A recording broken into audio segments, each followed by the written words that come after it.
So far in our first national bank program, we have defined a bank account class.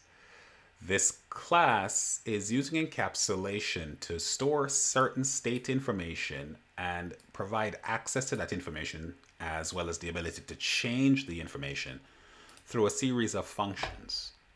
From there, our main is able to create instances using a constructor, access properties. In some instances, it can access public properties.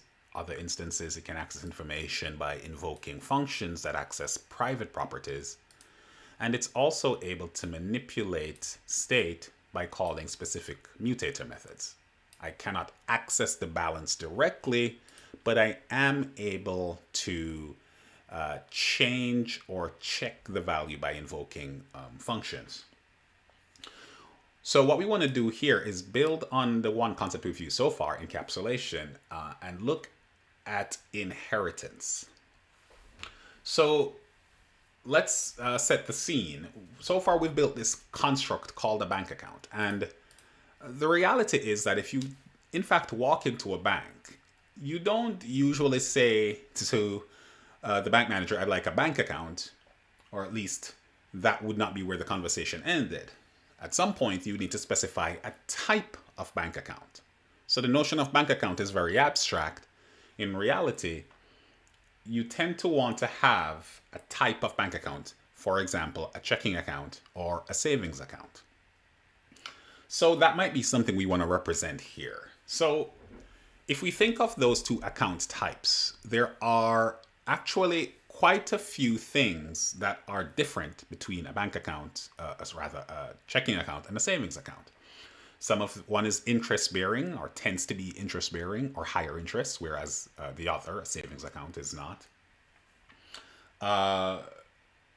And a checking account, as the name might suggest to you, tends to allow for or provides check writing privileges.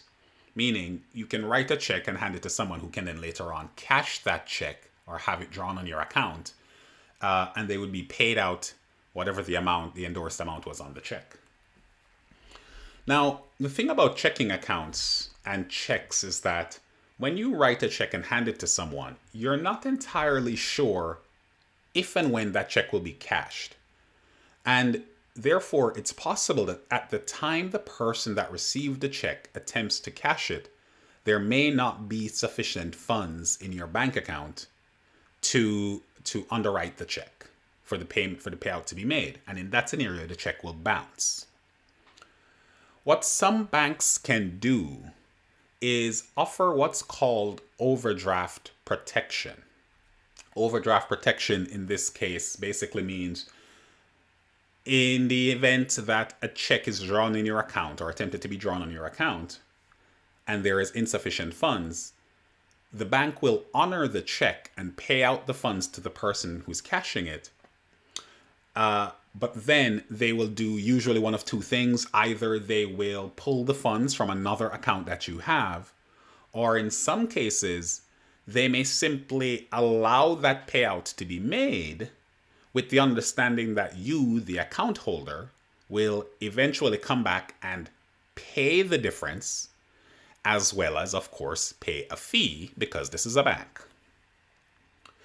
Now, that situation I've just described tells us two things. That first, the way that a withdrawal works, if we just want to abstract it and say all of these are just ways to withdraw money, the way that a withdrawal works is very different between a savings account and a checking account. But also, the rules about a balance are also different because it turns out a checking account, unlike a savings account, can have a negative balance. So it means as we start to create bank accounts that can do these different things, we will want to account for the possibility that a balance can actually be less than zero in some cases. So we're going to see how that impacts our design as we move on. So let's start by creating those two constructs. I'm going to create a new Kotlin class for savings account and another for checking account.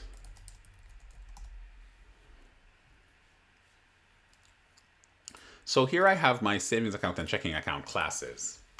And much like before, the first thing I tend to do is start to think, well, what does it mean to have a savings account? What is some of the information that I want? What is some of the data and operations? And as I start enumerating those, what I'm going to probably find very soon is that the concepts and the information and the operation that are relevant to a savings account is very similar to what I had defined before for a bank account. So much so that maybe I could have just made this a bank account, converted this to a savings account. Similarly, as I start to enumerate what I'll need for a checking account, I may also notice that some, if not all, of the information and the operations that I'm considering also show up for a savings account, which are, again, the operations I had defined before. So what I'm going to notice here is that despite there being differences between the way a savings account and a checking account operates, it turns out that they share a lot of similarities. And that, of course, makes sense because at the end of the day, they are, in fact, both bank accounts. They share the same core. They share the same structure. They share the same base. And this is one of the things that is fundamental to OOP and to software design. It's recognizing the identity of an artifact and expressing that or representing that in the design and implementation of your software. So it turns out that a savings account and a checking account are not just these arbitrary, distinct things. They are, in fact, bank accounts. And what that means is that there are certain aspects that these two elements can share. And if they're going to share them, then it's a good idea to represent these things in a separate base class that both a savings account and a checking account can inherit from. The general rule is I have to figure out what are the elements of a savings account and of a checking account that are the same. What is it that makes them a bank account? And then I put those things in their own class.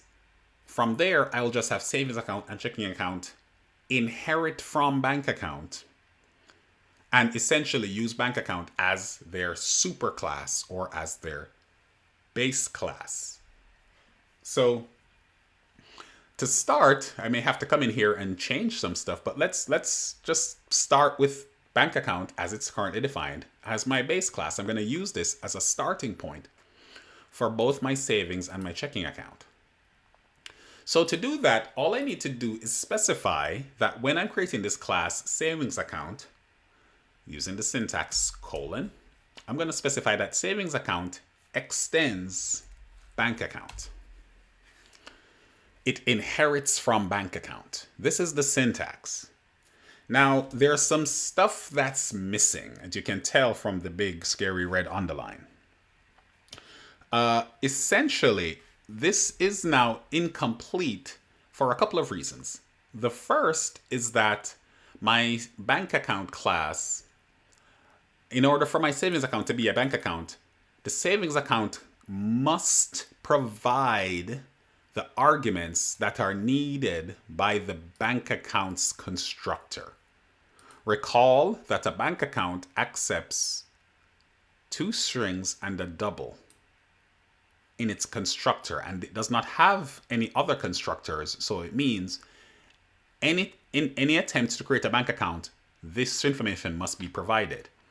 It's no different if you inherit from a bank account. To say that a savings account is a bank account, it means that for a savings account to be created, implicitly a bank account is being created. And for a bank account to be created, I must provide the arguments. Now, the IDE can actually help me with this. There are keyboard shortcuts I can use to just generate the code because it is so straightforward. But I'll write it out here just so we can see it done once. So basically what I'm going to do is, in order to ensure that I'm creating a proper bank account, I'm going to give my savings account a constructor that takes the same arguments that the bank account needs. So the savings account needs an account number, which will be a string. It needs a name, which will be a string, and it needs a balance, which will be a double. Now what I'll do is I'll take these three arguments, account number, name, and balance, and I'm going to pass those to the bank accounts constructor, account number, name, balance. So what this means is whenever you try to create a savings account, you're going to pass me these three values. They're stored, these three arguments, and those arguments will be stored in these names, account number, name, and balance. And I'm going to immediately take those and route them over to the bank accounts constructor. So that's the first thing I need to do when I'm implementing inheritance in my program. But there is a slight problem here, and this is something unique to Kotlin, or at least difference between Kotlin and Java. In Java, if you want to inherit from a class, you're free to do so, unless that class is declared as final, meaning the class is basically preventing you from extending it. You cannot inherit from that class. But by default, classes are not final, and you can inherit from them. Kotlin flips this around. By default, classes in Kotlin are what we call closed, which means you cannot inherit from them. If you want to inherit from a class in Kotlin, you must explicitly make that class open. By making it open, we allow another class, such as savings account, to extend our previously closed class, bank account, which is now open. So just adding the open keyword to the class definition allows savings account to inherit from it. So at this point, what we have is a savings account, which is for all intents and purposes, a bank account, because we have not differentiated it in any way. We've just extended bank account. So if a savings account is to mean anything, one assumes we'll need to probably go in and change some stuff. But before we do that, let's actually just set up checking account in the same way. So I'm going to say that checking account is also extending bank account. And just as before, I need to fix some things, but I'm just going to use the IDE to help me here. So here I've generated the code that's necessary to invoke bank accounts constructor by requesting those values for the checking account. Then I pass them over to bank account. So now in my code in main, I see that I have a bank account that has an account number, name, and a balance, and I'm using that bank account. But what we've just decided is that, well, really, a bank account in and of itself is not something that a user should be able to have. You don't create a bank account. You either create a savings account or a checking account, which are now two classes that have inherited from bank account. Now, we want to prevent this from even happening. We don't want you to be able to even do this in the future, create a bank account object, because we just said this is not a thing. This is just a base class that serves as kind of a starting point, or the base of the identity of what a bank account really is. But a bank account is supposed to have more than the basics. So what we're going to do is we're going to change the definition of bank account to prevent any instantiation of a bank account object directly. To do that, we're going to say that a bank account is abstract. Basically means you cannot create a bank account object. What's more, if a class is abstract, that means it is by default open. Not by default, but is implicitly open. And the whole point of an abstract class is that it serves as a base class for other classes that will inherit from it. So as such, if you say that a class is abstract, Kotlin does not require you to say the class is also open. It is implicitly open. So as I make this abstract, you'll notice that savings account does not throw an error, nor does checking account. They're perfectly fine. What will throw an error is my main. My main is now seeing that bank account cannot be instantiated. So I have this red underline. So I need to now create a different account type. I can make a savings account, or I could make a checking account. Either will work. And at the time we create a checking account, the bank account variable is now of type checking account. So we're going to mess around with that a little more later on, but for now, let's just start to differentiate our checking and our savings so we can have them behave a little differently. So the first thing I want to realize is that my checking account needs to be able to have, we had mentioned, needs to be able to have the ability to maintain a negative balance. Now, overdraft protection, when provided, is usually not infinite. You can't just withdraw as much money as you would like. It usually has a fixed allowed amount. So let us say that our checking account here allows you to withdraw up to $50 more than you have in your bank account. So we'll probably define something to hold that value. So we'll say value overdraft amount, which will be a double. But if we're going to put the value, we don't need to specify the type. I'll just say overdraft amount is equal to $50. And then, because again, it's a bank,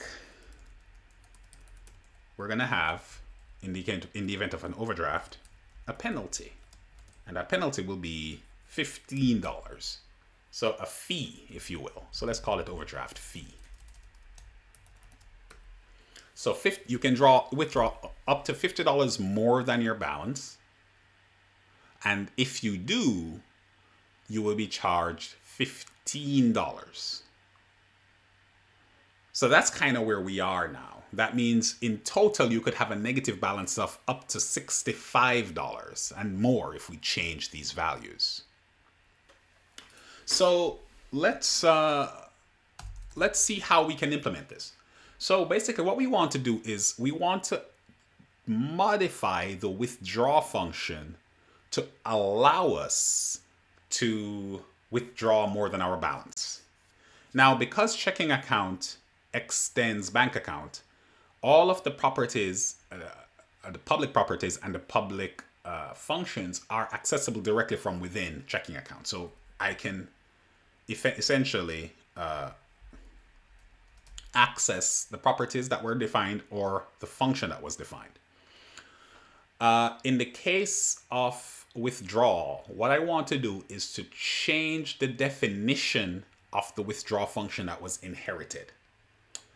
In order to do that, I need to specify that I am overriding the function whose behavior I am changing. Now at this point, I want to type override fun withdraw because that's the function I'm changing. And the signature is amount double. Now, what's going to happen here is that Kotlin is going to tell me that I cannot override this function. And it's telling me that I cannot override it because as of this moment, this function, much like the bank account class before it, this function is closed. If I want to allow overriding or changing of a function, I need to explicitly make that function open. So opening the function will allow me to change the function's behavior in another class that extends it. So at this point, I am creating a new withdraw function for checking account. So the behavior here is going to be something like this. I'm going to check if amount is less than and I want to access the balance of my checking account. Now, remember that my checking account is inheriting everything from the base class, bank account. Bank account has a property called balance. That's how I'm going to check. But the balance property is private. Because it is private, it cannot be accessed by classes that extend the base class. However, I can call getBalance. I had defined that function, and that function is public. So I can use that to access the balance value of the bank account, the underlying bank account object. Now we're going to see later on that I may need to come revisit this design, but for now, at least for our as we dive into inheritance and overriding functions, this is going to be sufficient. So I can ask the question, if amount is less than or equal to balance, then we want to go ahead and allow the withdrawal to take place. This is a normal withdrawal. We don't need to do anything. This is just the standard. So in this case, what I can do is call withdraw, but I cannot just say withdraw because this is my withdrawal method. If I just try to make a withdrawal, I'll be calling my own withdrawal, which is going to be a recursive call, and then things are just going to go poorly. We're eventually going to end up with a Stack Overflow. What I want to do is call the withdraw function that was defined in the base class, or as the other term they use, the super class. So if I want to call the default the function, the original implementation of the function that I am now changing, I need to prefix it with super. So by doing that, I'm saying I'm now calling this version of withdraw. So this still exists, even though I'm overriding it. The original still exists. And this is how I can access it, by saying super.withdraw. So if the amount is less than or equal to the balance, invoke the superclasses version, meaning I don't want to just use this function. I don't want to rewrite anything. Why would I rewrite it? Because if I have to write this code twice and then I decide that I need to change something, I need to go and change it in 2 places. Or if I used it 3 times, I need to go change it in 3 places. That would increase the likelihood of me making a mistake or forgetting to change something. And that's how you can introduce bugs. So whenever possible, you do not want to write code more than once. Do not repeat yourself. So this is what's happened if the amount is less than balance. Now something is a little different here. If the amount is greater than balance, but it is less than balance,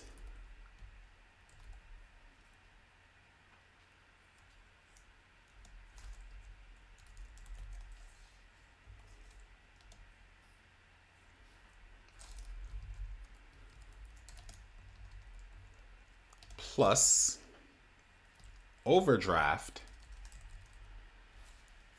amount. So basically what we're saying is, if it's more than you have, but it is within your overdraft protection, then we want to allow this. We want to allow you to make this withdrawal. So this is actually not an if, it's an else if. Basically, we're doing it if this first thing fails. If this first thing is not true, then we want to try this. So if amount is greater than balance and amount is less than balance plus overdraft amount, then we want to allow this withdrawal. So I want to say that this dot super, or rather super dot withdraw. But in this scenario, I have a problem. Because what I want to do at this point is I want to withdraw amount plus overdraft fee. I want to hit you with the fee at this point. But there's a problem. So let's demonstrate this problem in main. So here we have a checking account, and we are depositing $650 on top of our $450. So we have $1,100 at this point, and we can double check. So I can do a lot of things here. So I can withdraw $1,000. If I withdraw $1,000, no problem. I should have $100 left. I can withdraw $1,100. And again, no problem. I should have $0 left. But if I try to withdraw $1,100 and let's say $40, we want this to happen. This is a valid amount because it is within $50 of my available balance. So it should go through, and then there should be a $15 fee, leaving my account at, I guess, negative something or other. So we should have a negative balance here. But it's of course being prevented from, it's not exactly being allowed because my checking account is attempting to do a withdrawal via the superclasses version of the withdraw function, but the superclasses version of the withdraw function is preventing me from having a negative balance. So that is a slight problem. And the reason this problem exists is that our base class is wrong. It's based on an incorrect assumption. You see, the assumption that we made when we started out was that a bank account cannot have a negative balance. It turns out that's not true. It is a savings account that cannot have a negative balance. A bank account can have any balance that the type of account allows. So for savings, it's between 0 and some positive number. But for a checking account, it's anywhere from negative 65 up to some whatever arbitrary positive number.